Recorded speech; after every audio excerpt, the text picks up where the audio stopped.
In today's video, we're going to take a look at a critical era that reshaped not only the United States, but the global balance of power, the Cold War. This wasn't a traditional war with battlefronts and declarations. It was a decades-long struggle driven by ideology, fear, diplomacy, and military buildup.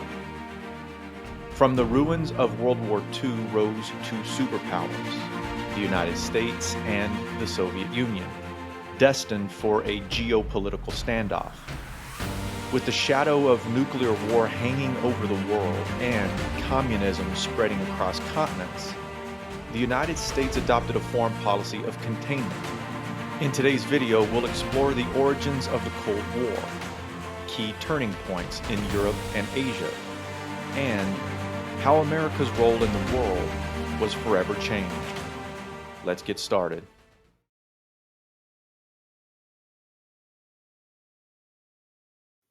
The end of World War II in 1945 brought with it a global hope for lasting peace, but also a rising fear of future devastation.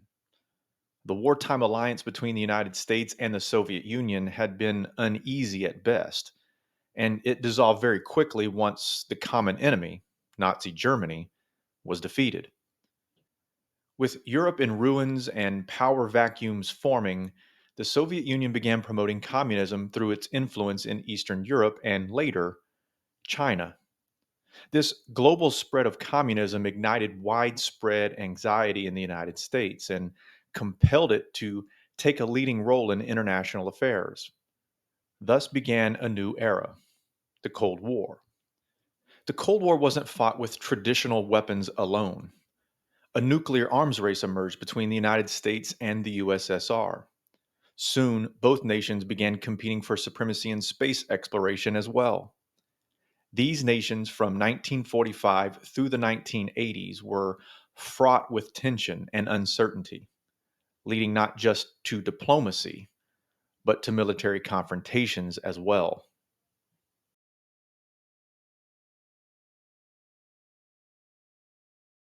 American foreign policy after the war was shaped by two major goals: maintaining peace through international involvement and stopping the spread of communism. The Soviet Union's presence in Eastern Europe after the war was seen by the United States as a serious threat to the free world. Instead of trying to eliminate communism where it already existed, America sought to limit its spread. This strategy became known as containment.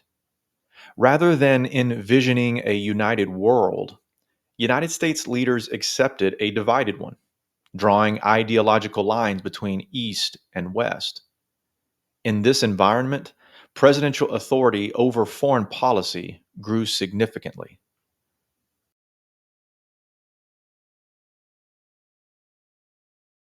The ideological divide in Europe was laid bare in Winston Churchill's famous 1946 speech in Fulton, Missouri. He warned that an iron curtain had descended across the continent, separating free democracies in the West from communist regimes in the East. Churchill's words cemented the idea of a divided Europe, one that would define the Cold War's geography. As Soviet influence spread in the Eastern Mediterranean, particularly in Turkey and Greece, President Harry S. Truman responded. On March 12, 1947, he asked Congress for $400 million to support both nations against communist pressures. Truman famously declared it must be the policy of the United States to support free peoples who are resisting attempted subjugation by armed minorities or by outside pressures. With this doctrine, America moved further away from isolationism and took up the mantle of global leadership. By 1950, the United States had provided over $660 million in aid to Turkey and Greece, signaling its commitment to containment. Europe's post war devastation made communism seem attractive to many desperate populations. To counter this, the United States launched the Marshall Plan. Announced in June of 1947 by Secretary of State George C. Marshall, the plan offered economic assistance to rebuild Europe. Between 1948 and 1952, Congress allocated about $13 billion to this effort. Countries like Great Britain, France, Italy, and West Germany received the bulk of the aid. By 1950, industrial output in these countries had grown by 64%, and communist influence declined. The Marshall Plan not only revitalized European economies, but also renewed American trade opportunities, reinforcing containment through prosperity.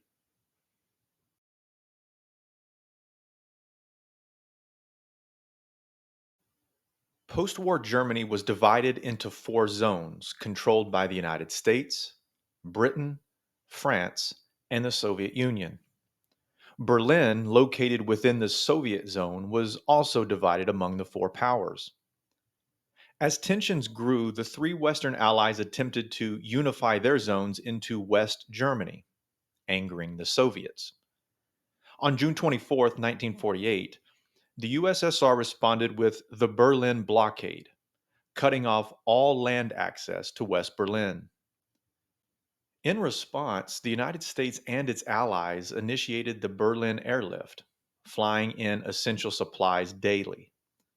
After almost a year, on May 12th, 1949, the Soviets ended the blockade.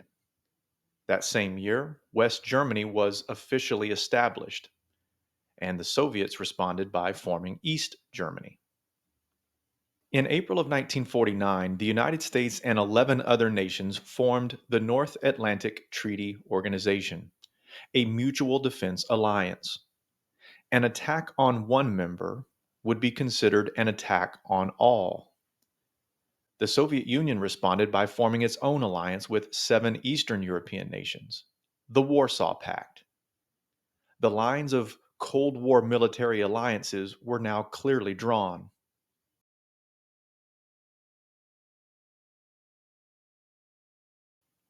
During World War II, the United States had supported China against Japan, but after the war, alliances shifted. Mao Zedong's communist forces overthrew the nationalist government led by Chiang Kai shek in 1949. Chiang fled to Taiwan, and Mao established the People's Republic of China. This victory for communism in Asia shocked American leaders. With Japan being rebuilt under a democratic system, U.S. policy shifted to protect Japan from the influence of communist China. After World War II, Korea was divided along the 38th parallel. North Korea, influenced by the Soviet Union, and South Korea, backed by the United States. In 1950, North Korea invaded the South in an attempt to unify the peninsula under one communist flag. President Truman acted quickly, committing American troops under the banner of the United Nations. General Douglas MacArthur led the military campaign. The conflict escalated when Chinese forces entered the war, leading to devastating losses at the Yalu River and a grinding stalemate by 1951. A major controversy arose between Truman and MacArthur over war strategy. MacArthur's public disagreement with the president led to his dismissal, underscoring civilian control of the military. Now that the fighting has temporarily abated, the outstanding impression which emerges from the scene is the utter uselessness of the enormous sacrifice in life and limb which has resulted. And we stand today just where we stood before it all started. Although truce talks began in 1951, it wasn't until President Dwight D. Eisenhower's election and visit to Korea that an armistice was finally signed on July 27, 1953. More than 34,000 Americans and over a million Koreans and Chinese died in the war. Korea remained divided and still is today.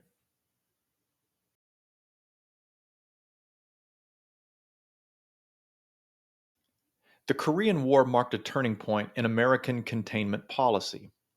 Earlier efforts like the Truman Doctrine and the Marshall Plan relied on economic aid, But Korea showed that the United States was now willing to use military force to stop the spread of communism.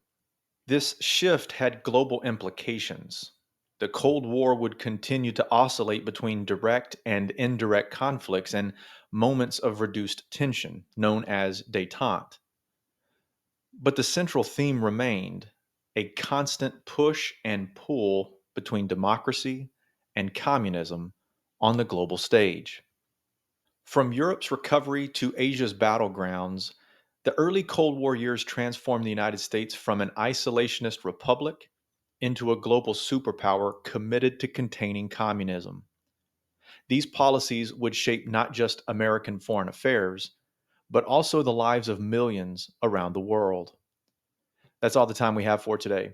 Thanks for joining me. We'll see you next time.